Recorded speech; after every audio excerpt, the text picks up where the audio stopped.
muéganos, títeres, La noche que nadie duerme, Arte efímero, tauromaquia y hasta Carlos Rivera. Son solo algunas de las cosas más representativas de Huamantla. Pero, ¿te has preguntado cómo surgió esta ciudad? ¿Sabías que, aunque allí se asentaron una gran cantidad de españoles, su origen es Ñumjú u otomí? ¿Sabías que Huamantla 2 veces intentó independizarse de Tlaxcala? ¿Sabías que la última batalla importante de la guerra contra Estados Unidos ocurrió allí? No te vayas, pues en este video te voy a contar todo lo que tienes que saber sobre el origen y la historia de Huamantla, una de las ciudades más bellas y emblemáticas de Tlaxcala, la Conquistadora. Ya lo sabes, soy Iván Corona, dale like al video, compártelo y sigue la página o suscríbete al canal. Origen de Huamantla.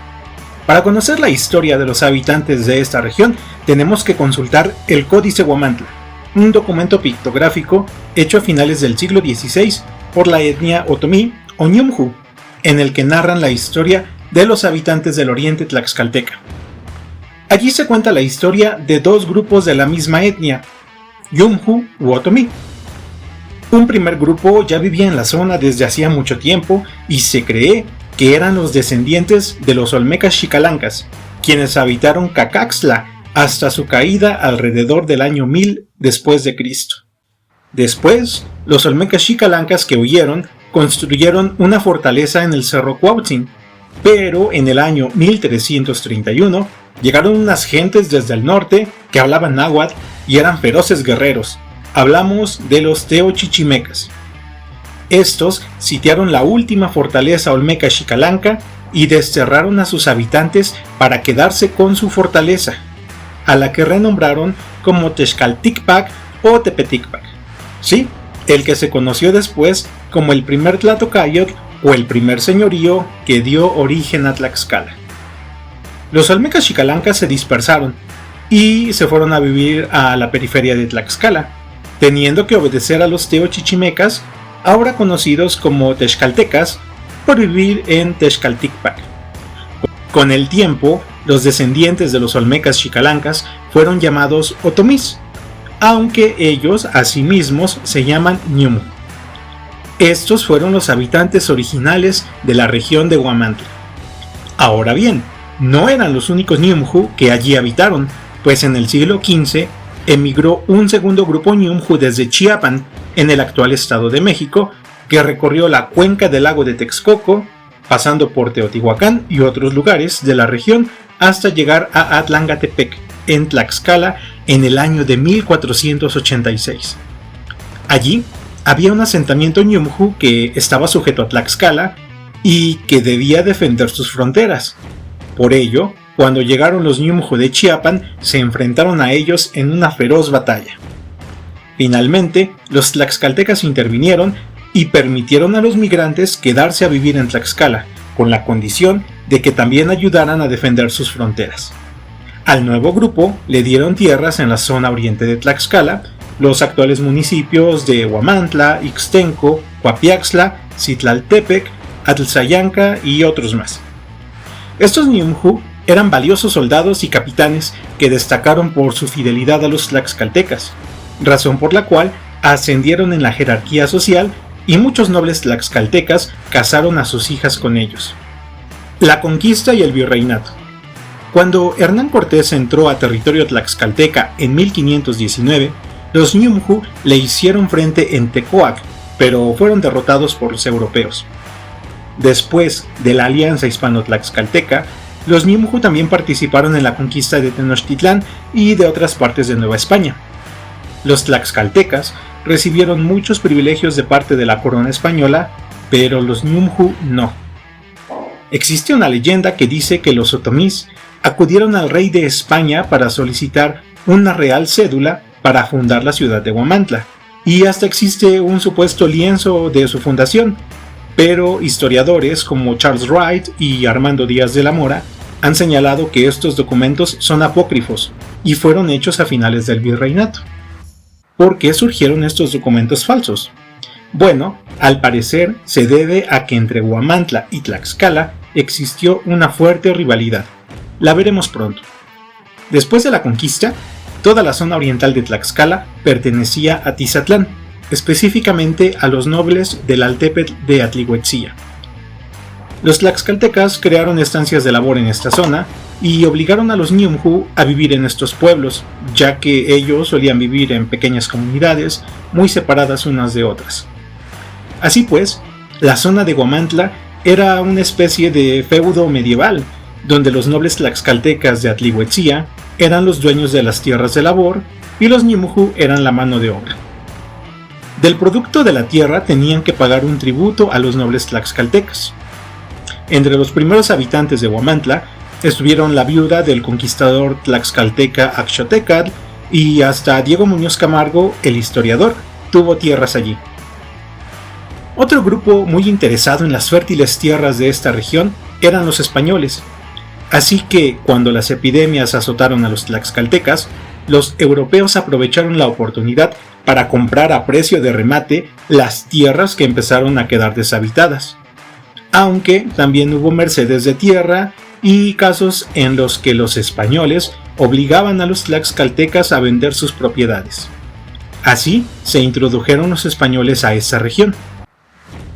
Los tlaxcaltecas vieron en peligro su dominio de la región, así que para asegurar su control, en 1564 solicitaron la edificación de varios conventos franciscanos en las zonas fronterizas.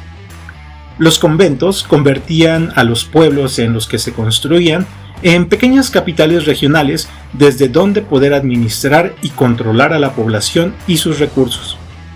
En el oriente se eligió al pueblo de Cuauhmantlán para albergar el convento franciscano de San Luis. Cuauhmantlán es una palabra náhuatl que significa donde el bosque se extiende o lugar de árboles, debido a su cercanía con las laderas del Matlalcueye. Con el tiempo, la palabra se fue deformando hasta que se simplificó a Huamantla, como la conocemos hoy en día. La construcción del convento inició en 1567, pero eso no evitó la llegada de más españoles, que, como dijimos, se hicieron de muchas propiedades de los nobles tlaxcaltecas, tierras que incluían la mano de obra ñumju. Así, los españoles comenzaron a crear grandes haciendas ganaderas y agrícolas en Huamantla y la región. Poco a poco fueron desplazando a los ñumju de Huamantla, relegándolos a los pueblos de la periferia, como Ixtenco, el cual hasta la fecha es considerado el último bastión ñumju de Tlaxcala. Los españoles que vivían en Huamantla debían obedecer y sujetarse a las leyes y autoridades de la ciudad de Tlaxcala, lo que les molestaba mucho, pues decían que era lástima dejarse gobernar por indios. Además, el poder político de Tlaxcala era más grande de lo que uno pudiera imaginarse, y los españoles de Huamantla tenían que viajar hasta Tlaxcala a realizar muchos trámites burocráticos para la comercialización de sus productos, y los comerciantes que querían entrar a Huamantla a vender sus productos también tenían que reportarse en Tlaxcala, lo que entorpecía los negocios de los españoles. Por eso, en 1654, los españoles de Huamantla se organizaron y acudieron a la Real Audiencia de la Ciudad de México para solicitar que a Huamantla se le diera la categoría de villa española. Así podrían tener un cabildo y autoridades propias sin tener que depender de la ciudad de Tlaxcala. Ofrecieron 4,000 pesos como donativo a su majestad, con tal de que les concedieran su petición. La intención de los españoles era que, una vez creada la villa, con el tiempo, ésta se agregara a la jurisdicción de la ciudad de Puebla. Sin embargo, debido a los privilegios de Tlaxcala, el virrey Francisco Fernández de la Cueva les negó la petición, conservando así la unidad del territorio tlaxcalteca. En Huamantla había un alcalde local, el cual hasta 1740 era designado directamente por el Cabildo de Tlaxcala, pero en 1741 Huamantla obtuvo un triunfo al lograr que su alcalde fuera electo de entre la nobleza indígena local. Ahora bien, para esta época ya no solo eran los españoles, sino que también había nobles indígenas que eran partidarios de obtener más independencia respecto de la ciudad de Tlaxcala.